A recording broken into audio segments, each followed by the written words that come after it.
All right, we're back, and it's the way home, and we're talking about husbands and wives and couples, relationships, Yeah. male and female, everything in between. Yeah. I'm taking notes. I ran off and, Texted jotted your down, wife. texted her. And there's fundamental truths that we talk about, like everything coming from either love or fear, right? Yes. And if you examine those every step, and I try to do this at least now in my older years of saying, like, is this response I'm about to give in a text? Because people communicate with text so much, text messaging one another, and I think that I have a little problem with, like, where my wife will voice text, and she hears things. If she's driving, the voice reads it back to her, because you don't want to get killed trying to read a text.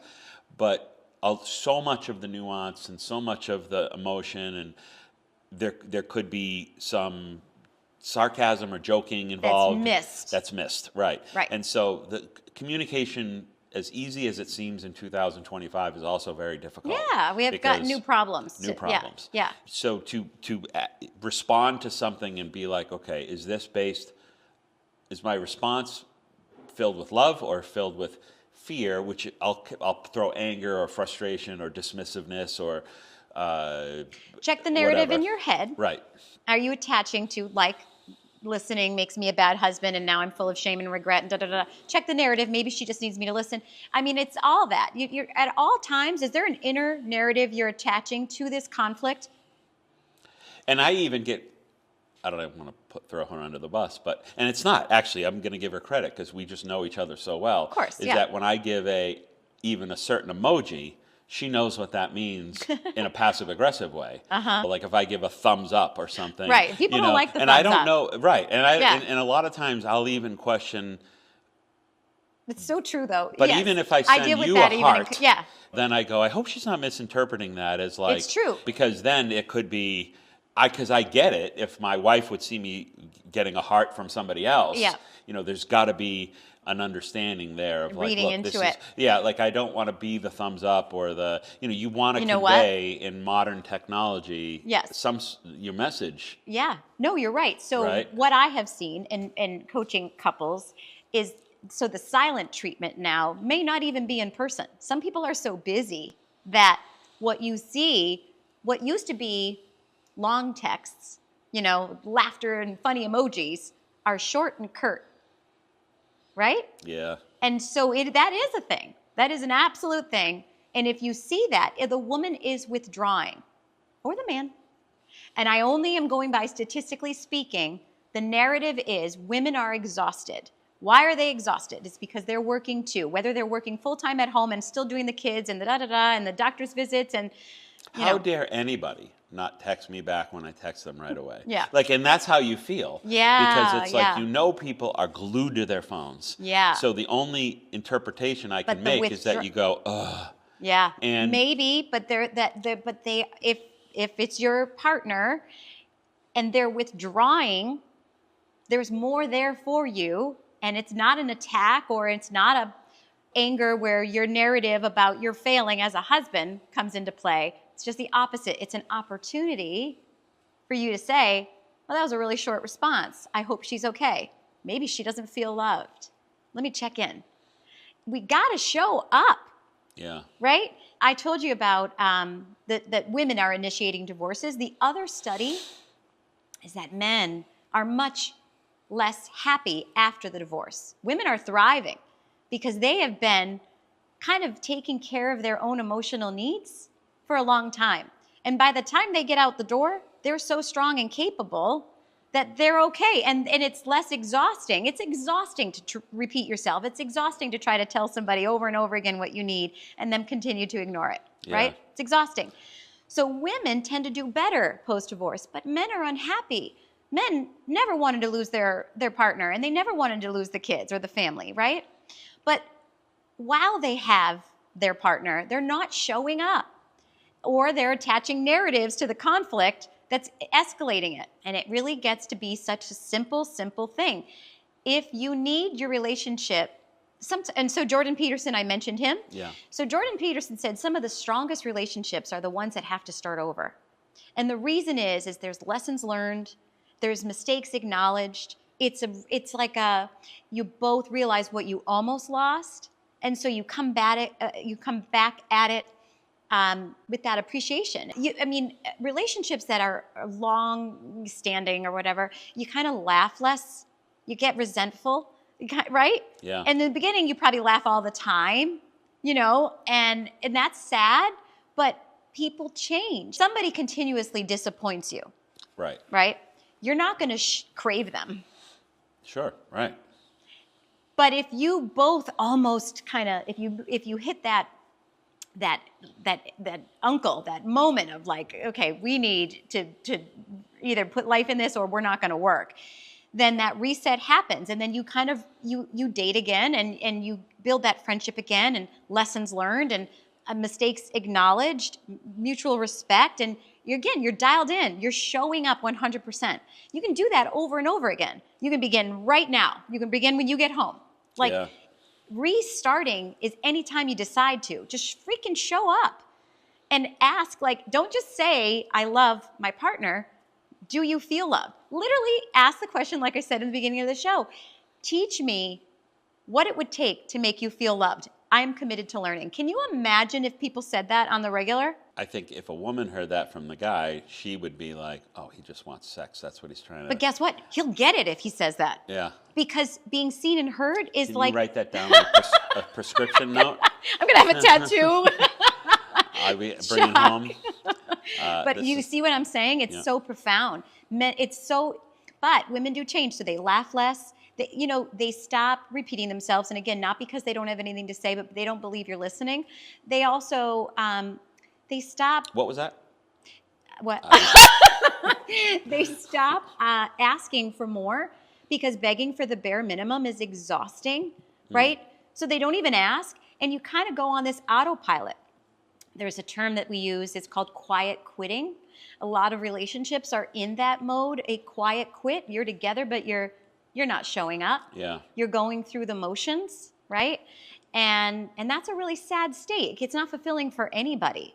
And it's I think of like the prodigal son story, and I look at it in my example of my own two sons, very different people. And I would ask one to do something, and he always does it, and then the other one, it's always a fight. And then so what happens? You only ask stop asking the one that's always a fight, right? So you always go to the one that always does it. And then they get a little bit disappointed because why am I the one that's always been, because you don't put up a fight.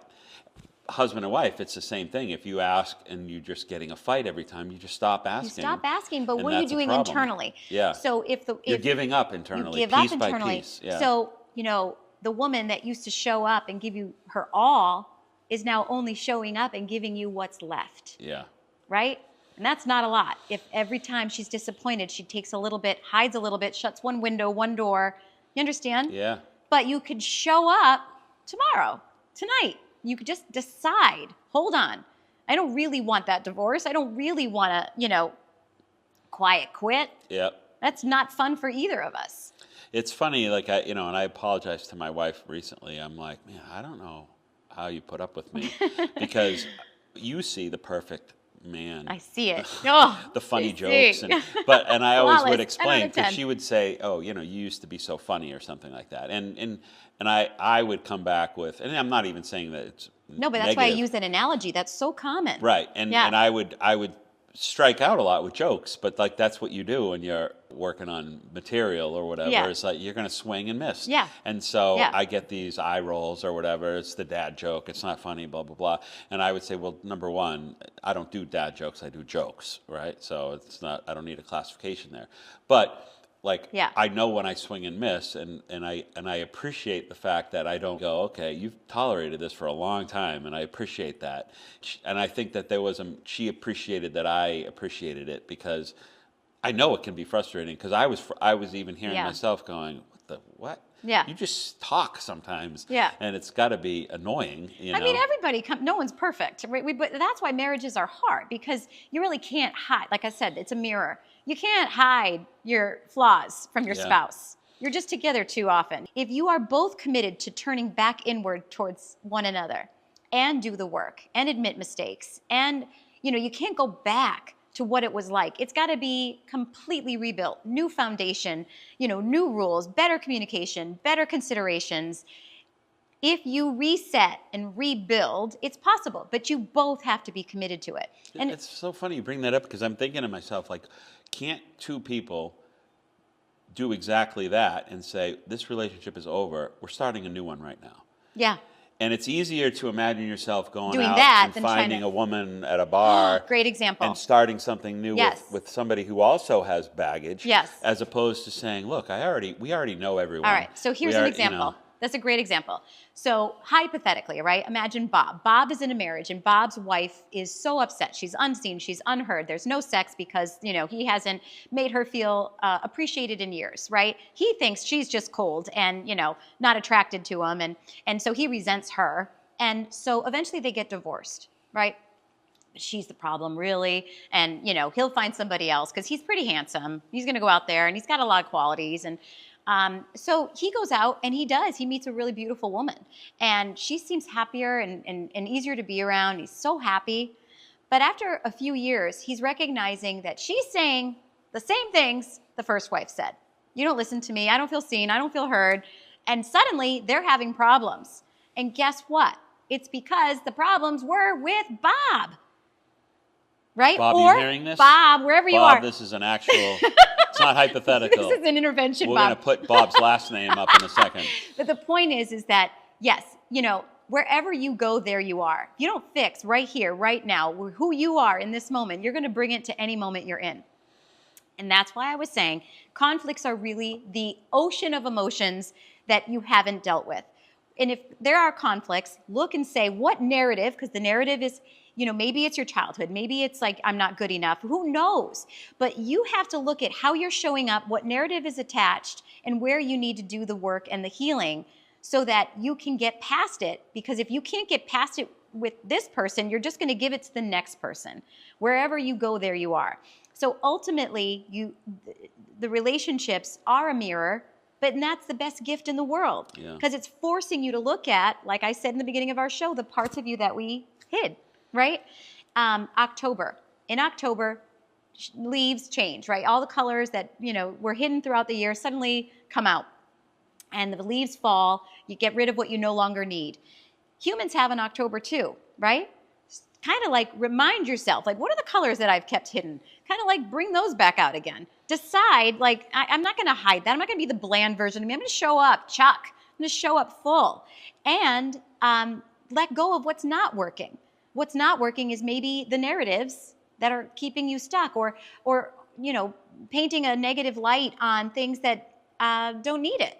So I guess that's where the work is. The work is really in you can reset and for you to think like, oh, it's escapism. I can just leave this relationship and start over. Some relationships do need to end, but mostly your relationship is disconnected because one or both of you weren't committed to it. You weren't, yeah. And I think having the belief that you can change a lot quicker than you think, is a interesting thing, because I think a lot of people feel like that's just not me. That's not who I am, so I'm not going to be able to change. But then again, you go out on a first date and you're completely changed, right? And so when you are in a situation where you can't imagine yourself, because I think people can change very quickly when it comes down to it, like when you really have to. Just like imagine like somebody who is, this is an extreme example, like the Chris Hansen, the Dateline NBC, and a pedophile walks in. They change pretty quick about how their beliefs are in an instant of fear of everything they're going to lose, right? And that's extreme, but that's right in front of you in that scenario. But you could be fighting with your spouse on the phone, in your car, you go into the grocery store, and you're a delight to the person you see. Because you're just, and that's not fair. And it's not fair, but that's an indication of how quickly you can change. If you decide to. If you decide to. And I think that's a hard thing when you're in a marriage for so long. Or even the thought of it being the rest of my life is like, and yeah, it's true. And especially on relationships that have been through many seasons together, a lot of times there are things that happen that are you have to forgive them, right? Yeah. You've been hurt multiple times in a relationship, either partner. And it's easy to forgive, right? Well, not mean easy, but it's if we choose to, we can forgive. You know, someone apologizes.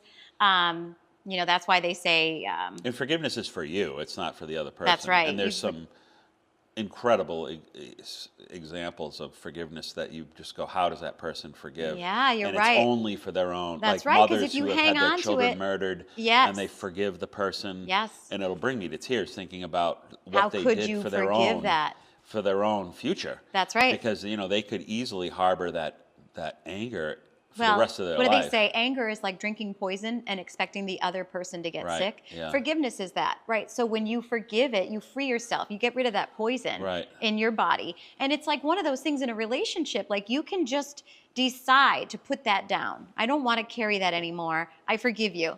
But the problem with forgiveness, not the problem, but if trust has been broken, even though I forgive you, it doesn't mean trust comes right back. Right. So like there could be these moments of where trust was broken, and trust doesn't have to be infidelity. Trust can be, I trusted you to make me feel loved. I trusted you to see and hear me, and I feel so invisible and unappreciated. And so I was going to ask, go ahead, finish that yeah, thought. it feels unsafe to be around Yeah. you, and I don't trust that you can handle my heart. And that's why I protect myself from you, and I only show up the part of me that's left because I'm holding on. I'm protecting myself from you. I don't really trust you.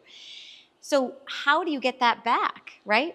Yeah, and so I was going to ask you in terms of like couples Counseling. yeah, where a couple will come in, and I think one of the major challenges, and I've gone through this, is that a couple will be like thinking that the counselor is going to be the referee or Yeah. is going to naturally choose a side.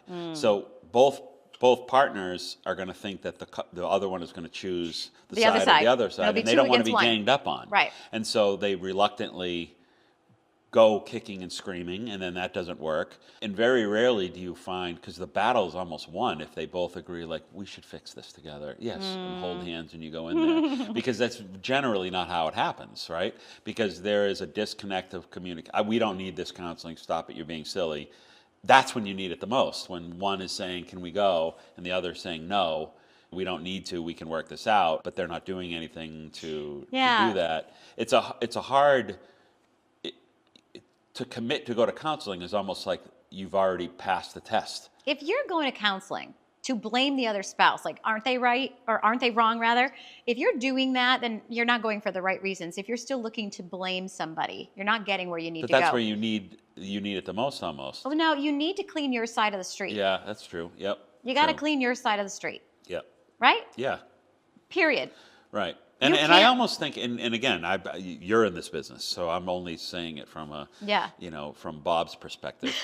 But You on Bob's team? I'm on Team Bob, I guess.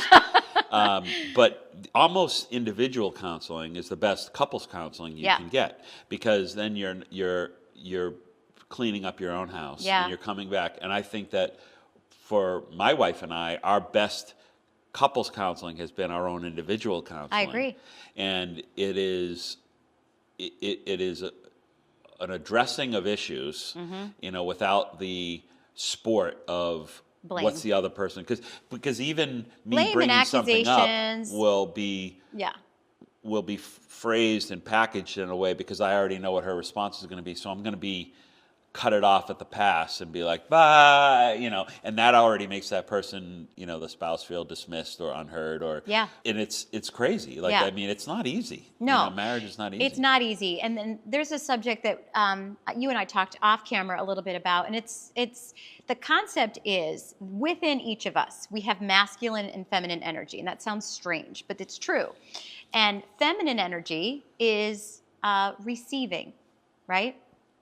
Masculine energy is tasking. I mean, that's the very basic definition. But women, weirdly, are often in their masculine energy if they are parents, because they are constantly worried about others, and they're doing all day long. They're in decision fatigue. They're taking care of everybody, and they can't receive. They're not receiving because they're giving all day long. and there's so much to do, and it's just you're multitasking. They're not showering. They're not having a lunch break. They're, keeping these little ones alive. Yeah.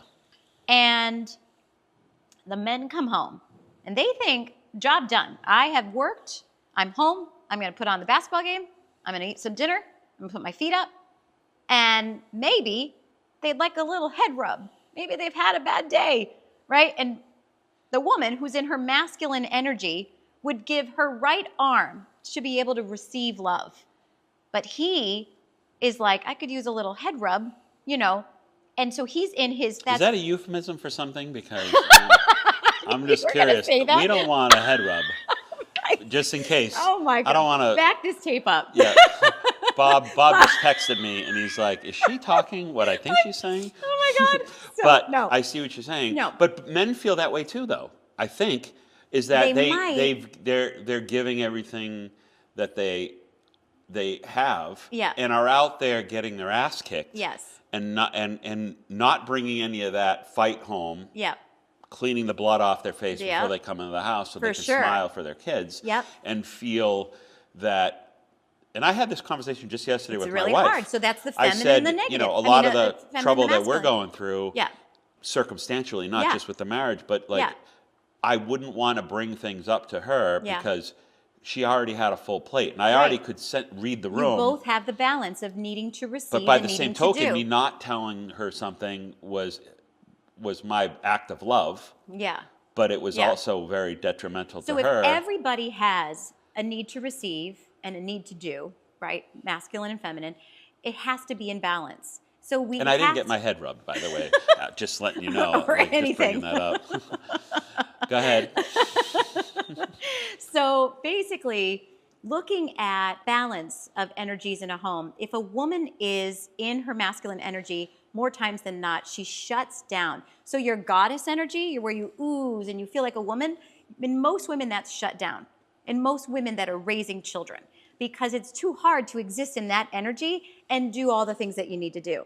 If men recognize that, they would recognize it's not personal, they just need to receive. And then the men would come in and receive. But what happens is men don't understand what that role takes. They come home, they do want a head rub. and sometimes they get in that sort of, they get in that, what's the word? Almost like A pattern or... no. It's like where they're like a child themselves. Yeah. Women don't want to parent their husband, Yeah. but a lot of women feel like they are. They want to be taken care of because they're tired, they've had a bad day. But if a woman is on overload and tasking and in her masculine energy, that's going to set her off because all she needs is to receive. So you've got to come together. And if you're both needing the same thing, then you've got talk about it. Yeah. Talk about it. But what's happening is masculine energy in a man, when you first meet, he makes the dates. I'll pick you up at this time, right? That's how it starts, Yeah. right? But that kind of goes away. And a lot of times men say, where do you want to eat? Do you want to go out this weekend? Well, where do you want to go? And she's in decision fatigue. She's like, can you just pick a place? I don't even care where we go. There's a guy that said he's opening up a restaurant called I Don't Care. Yes. Because he was like, and it drives me up because my wife has a lot of food sensitivity things. Yeah. So I'll say, what do you want me to pick up for dinner? Uh-huh. And she'll say, I don't care. And I want to put my head through the wall. She wants you to decide. Well, but I can't because I Yeah. can eat anything. Yeah. I have a lead stomach. She has more food. And I'm like, just tell me what you would want. Isn't it so funny? But it's not about the food.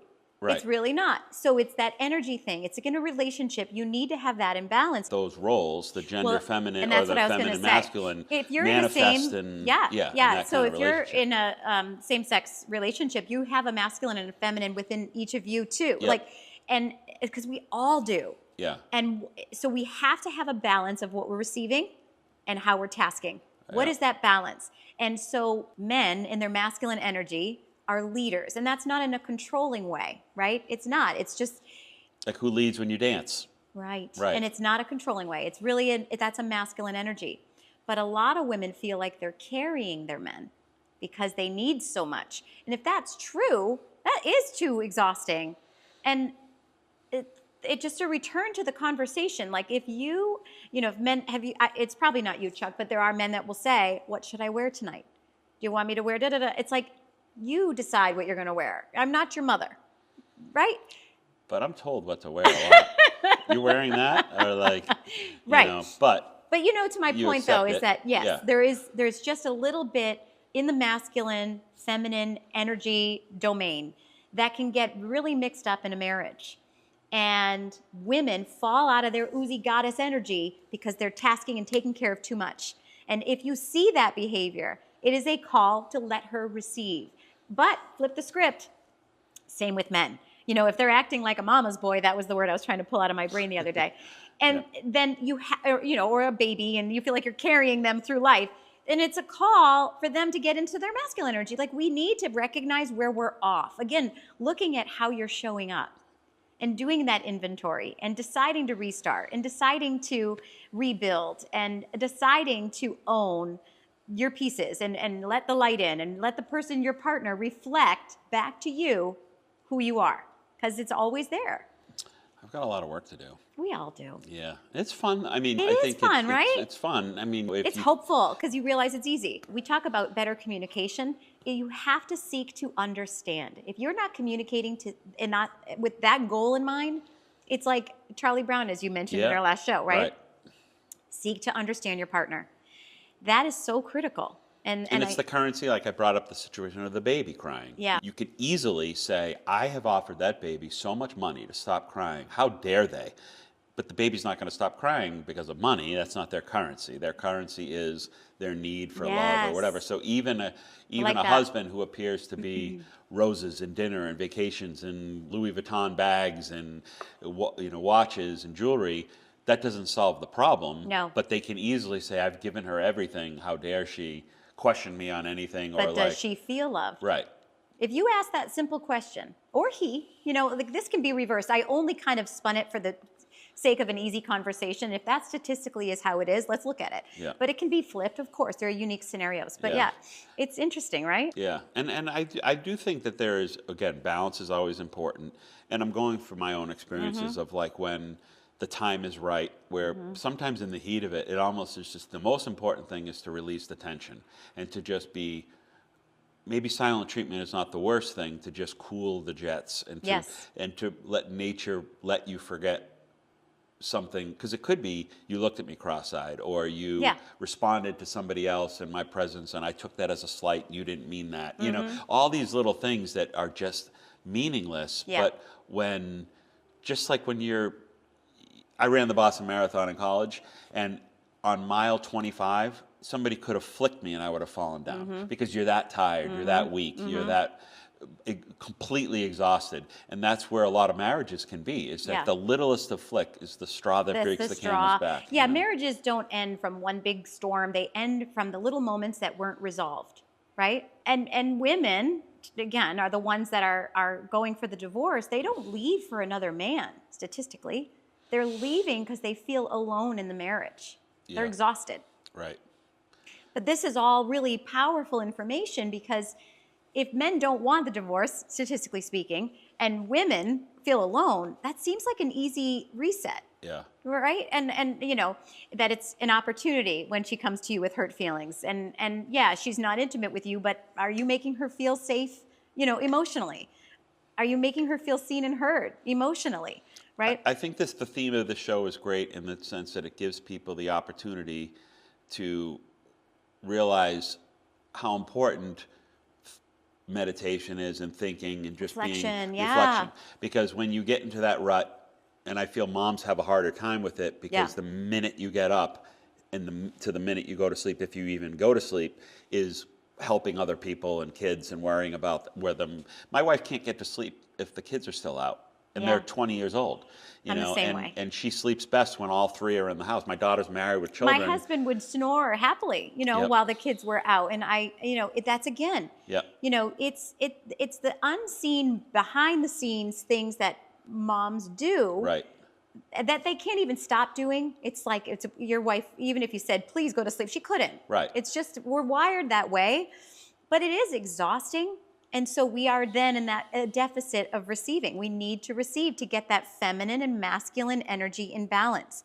We can't always be doing. We have to also be receiving. And so if you're dialed in and you're in tune with your spouse or partner, you start to see like, oh, you've been tasking too much, you need to receive. And you can play with that, equation with each other. And, it becomes a little bit like a game. And back, in the summary of the benefit of the show is that for me, my spiritual journey, if you take self out of the equation and you really just try to say, okay, how is the relationships around me working? And what am I doing or could be doing to better those relationships? Because especially I feel troubled when a father has a problem with their child in their relationship, because it's their responsibility to fix it or to go make it right, or because the kids can't be blamed. They can't be. But that can be true for everything. And I think if everybody did that, it would be if you clean great. your side of the street. Yeah. And I think that is a good message of this, is that, this show, each time we do this, is that it's not as though I'm not going to tune into this because I have the perfect marriage. It's more so, what are the little life, because whether it's marriage or not, it could be a business partnership. It could be a friend from high school and you think of that, a friend that you had from high school that is a friend now that I'm 50. Yeah. How did that relationship go over time? The subtle ways that we start in the beginning, like you were saying, the dating, in any relationship, you are at your best. And we slowly change after constant disappointment or not feeling seen or heard or appreciated. We take parts of us back. Yep. And then you wonder why they're not showing up and laughing at all your jokes. And it's because they're giving you all that's left. Yeah. But you can get it back if you both turn inward and decide to do it. You hear that, Bob? The head rub is coming. You're going to say that. We're gonna have that on a T-shirt, I think. Oh. That'll be good. Thank you. It was a good show. Yeah, it was a good show. We'll see you next time. Thanks for guys. watching.